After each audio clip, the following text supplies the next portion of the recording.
Today talk about the box office results, and yep, we have to use the numbers for today because the numbers does not usually does not have the full international total. They usually have a small bit of it, but we have to use the numbers for today because box office mojo takes forever to update it. We'll talk about box office mojo's numbers later. Number one movie of the week is Candyman. Candyman made $27 million at the box office. This whereas this movie is universally praised by fans and critics alike, apparently as well. So budget is 25 million. It seems that horror movies seem to be the only ones that are doing well at the box office, despite you know, despite because horror movies don't really cost that much to make, so they don't really cost any money to make. So Candyman's gonna probably make money at the box office. This Either if it had a 2 day streaming thing, just like Conjuring and just like Don't Breathe 2 and all the other horror movies that were released, it seems that big budget movies are not the way to go in the pandemic box office because they are risky because they cost a lot of money to make. So yep, Candyman is projected to make money at the end. So yep, Candyman is projected to make money at the end of its box office run. Again, we don't have the full international picture for all these movies. So yep, Free Guy. Again, another movie that doesn't really, that they actually have updated its international box office on here. But yep, I'm just surprised that people want to see this movie considering it has a certain YouTuber in it that, is controversial. You'd think that people would think twice before watching this because, it's kind of like how people are angry, don't like us, like Brie Larson, like they don't like her. But it seems that despite this controversial YouTube channel being in it, it's gonna make back its money. Surprise! I'm surprised at that. Basically, but yep, this movie dropped another 27% to $79 million and 179 million worldwide. So, yep, Paw Patrol the movie dropped 50%. Again, this movie is probably gonna make back its money. It has a small budget movie, basically, and also it's also on the Paramount streaming service, basically. And the avatar, and despite this movie is gonna make back its money because it's a small budget movie.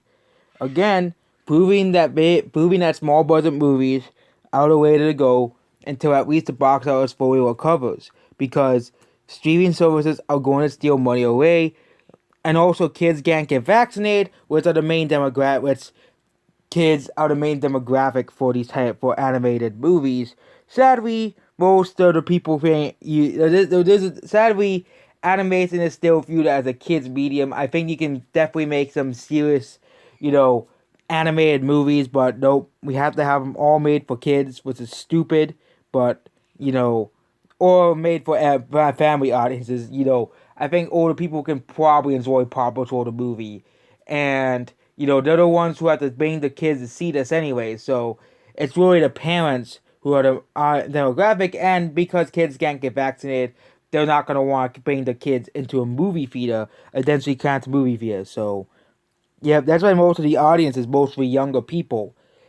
Ironically, are going to see the movie, but they're saying that most of the younger audiences are seeing the movies, mostly millennials and Gen Zs. They said are mostly driving this return to the movie theaters. Next is Jungle Cruise. This movie made 100 million at the domestic box office, but it isn't enough, of course. International box office, again, the numbers does not have the complete accurate picture for the international box office. So, but seeing that this movie is having some legs, Disney we'll still lose money on this unless they release this in China or something. But overall, this still is a box office failure. It has a need to make like $400 million at the $1 million, and made like $260 million, including probably Disney Plus as well. And it needs $140 million to go to break even. You know, including of course Disney Plus. It might actually break even at the end of this movie continues having good legs in the theaters and at the Disney Plus, but overall this movie is still a box office flop. Disney has recovered a lot of this money back from this movie, but I don't think it's gonna be enough for Jungle Cruise. It's not gonna be the next Pirates of the Caribbean because it's gonna be a box office failure. Next movie is Don't Breathe 2. Yeah, this movie's gonna make money. Meanwhile, the Suicide Squad won't. So, yep, Don't Breathe 2 is gonna make money. $45 million at the box office, on top of a $15 million budget. The Suicide Squad. Yeah, this movie did a biz movie because again, this is a sequel to a movie that people didn't like. Okay, people tend to forget this. People didn't like the first Suicide Squad.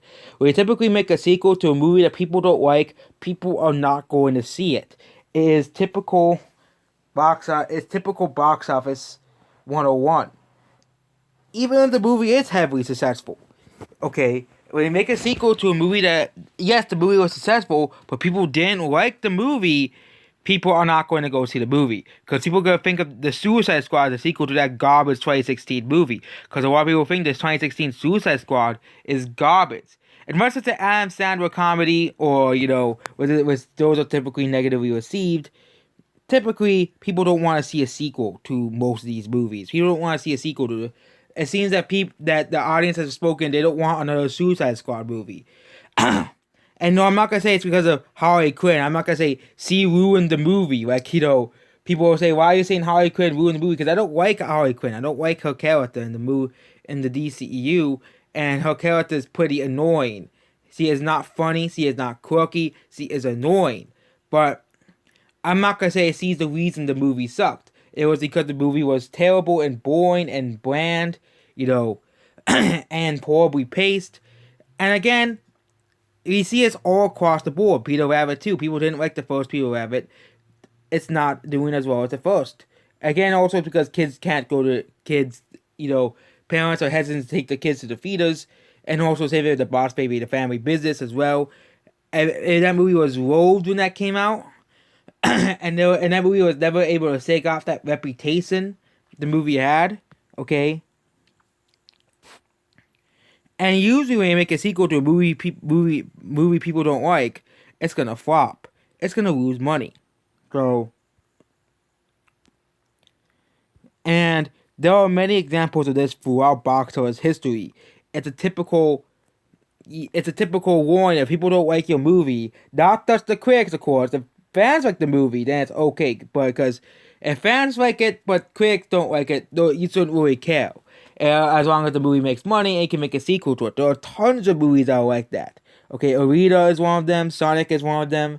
The critics despised the Sonic movie, despised the Arita. Okay, the Sonic got okay reviews by the critics, but most of the Sonic fans praised Sonic, but the critics like, oh my god, Sonic sucks because it's too kiddie, or some stupid reason like that. But yep, we're done talking about Suicide Squad. I think we've gone on far too long about this movie. But yep, next is the Proteeds. The Proteeds is a flop. Not too surprising. It just seems that every time they try to make a female John Wick, it flops. It's a flop and it's a failure. Female John Wick movies do not make money. They are box office flops. They are box office poison. Okay? Why did he keep trying to make a female John Wick and nobody wants to see it? When nobody wants to see a female John Wick movie, and I was correct. People don't want to see these female John Wick movies because they keep trying to make this because they want to, prove because feminists want to be proven right that a female version of John Wick can make money, and it does not. Okay, they have tried to make a female John Wick John Wick like franchise, and it failed. And then I wouldn't be surprised they had Nobody, because Nobody is about a white male, not about a female, not about a woman's problems. Okay, and it seems that every time they make a female John Wick movie, it becomes forgotten and it flops to the box office. I'm not too surprised at this movie flopping, not at all. Okay. Next is the Nighthouse. This is a indie movie, basically. It probably has a small budget, so it'll probably make back its money. So, yep. It's an indie movie, basically. Next is Black Widow, which finally fell below. Yeah, again, on box office Mojo is at $370 million already. So, again, this is the numbers being behind like they always are in terms of box office here. But we all know this movie underperformed in theaters because of Disney Plus. Because of Disney Plus. According to Samba TV, it made $140 million in Disney Plus, and that was only in 2 weeks, basically. Again, it might have made like $200 million by the time the Disney Plus premiere access was over. So it might have made $370 million, $370 million, which is actually on par with Ant-Man, the first movie. But this is during a pandemic, so this movie did relatively well for a pandemic release, but again, the Phantom Menace is going to try to tell you that this movie is the biggest flop of the year. But there are other flops like Space Jam: A New Legacy, Snake Eyes, and they'll talk about how Black Widow is such a big flop and such a big failure of a movie, even though it made a lot of money on Disney Plus. That's what the whole lawsuit is about. It's about the movie. They're intentionally making so the box office flops so they can make more money on Disney Plus because they want to promote a streaming only future. That's what Disney wants, and people are starting to notice, even the actors and actresses themselves. So, yep. Next movie is Old. Old has made $84 million. Again, this is a lower budget movie, and it made back its money like weeks ago. So, Old has made back its money. So, next is Reminiscence. Again, no one wants to see this movie. It made $10 million at the box office. I think its production budget is $67 million. This is a massive flop. $67 million budget. Yeah, this movie is a massive box office failure. I don't know what were they thinking of this movie. Obviously, this movie is gonna become forgotten, and yep, it's a box office failure. It's probably a pretty bad movie too. So, Reminiscence flop. Okay, Boss Baby, we gotta see the international update because of finally releasing this in other countries. It seems that this movie. I think this movie will likely make back its money from Peacock and that stuff because this movie released on Peacock as well to put subscriptions to that service. And yep, this movie did pretty well despite of Peacock existing and this movie and that streaming service stealing people from the feeders. And yeah, this movie will I think with Peacock and streaming it'll probably make back its entire money. So. Yeah, there's really nothing else to talk about, basically. Space Jam and Warbur's releases are not here yet. Oh, they are. But they are here, except for Space Jam and New Legacy. And whatever releases at number 9. No, 6, 7, 8, 9, 10, 11. Yeah. Like, Space Jam and New Legacy isn't here. But again, that movie is a box office flop. There's really no reason to talk about that movie anymore. Here, and yeah, that movie's gonna become it's gonna become one of those movies that people don't like. This movie, Space Jam: A New Legacy, with LeBron James in it. Okay, it barely made back its production budget. It still needs to make like $300 million to make back. Because someone said that why it did not flop, but it did flop. It even make back its budget, and it also didn't make back its marketing budget. It didn't make back its, because it will get certain amount of money from the feeders as well, and knowing Disney, they marketed it to like $100 million, $60 to $70 million marketing budget. So, and someone said that Black Widow, they spent $400 million to market Black Widow. Like, who comes up with those numbers? It's like $100 million. They needed $100 million to market Black Widow, not $400 million. I think no movie costed $400 million to market. Maybe Endgame, but even Endgame, it doesn't take $100 to $200 million to market a movie. Not $200 million, $400 million to market a movie. It only takes like a certain amount of money to market a movie, which is usually $100 million at the very least. So, yeah, Black Widow did not lose money like the Phantom Menace keeps pushing. But again, the Phantom Menace are a bunch of, idiots anyways. They never analyze the full box office. They'll use Odin's numbers as proof a movie flopped, because Odin's numbers does not include, of course, Blu-ray sales. It does not include on-demand streaming sales. because Black Widow was also on Disney Plus Premier Access. Says it did not make it did not they, it of course ignored the $140 million it made on Disney Plus by Samba TV's numbers, because and like they made more since that week, of course, and this is the Phantom Menace are a bunch of idiots. They ignore all the marketing things. Okay, yeah, Wonder Woman 1984 is probably a flop. Was most likely a flop. Tenet was most likely a flop as well.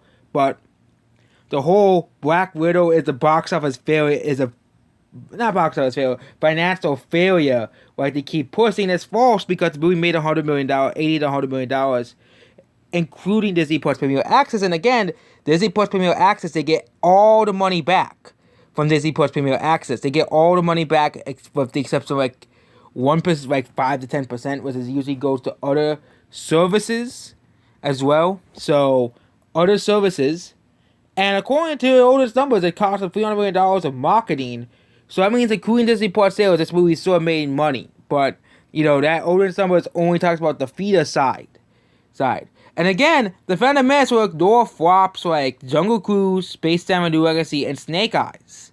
Movies that actually did lose money, but they'll all talk about Black Widow. They did, like when Space Jam came out, they completely ignored Space Jam. They completely ignored Space Jam when it came out.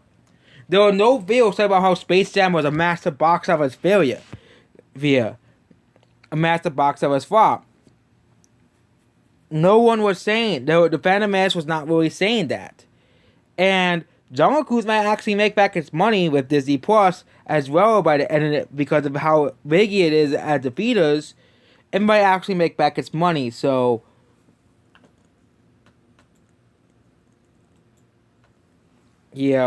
and yep, there we go. So the Phantom Menace again, I already made a whole video that Black Widow didn't flop, because it didn't. It did not flop. Okay, where are they getting this from? Okay, yeah, it could have made more money, but then if Hollywood didn't screw up with China, of course, which they did, because if John Cena never opened his mouth, I think movies like Black Widow were released in China, movies like, Snake Eyes and stuff, and would have made more money. Because if John Cena never opened his mouth, and China is a country that is very, very, very strict, and very, very, very, very strict when it comes to releasing movies. And if you piss off China, you might get punished if you do. So I think if Hollywood really wants to make money in China, they should just start up about politics and just do the job and be acting. But again, it seems that Hollywood does not understand that, so it's their fault they don't keep out of politics. Goodbye.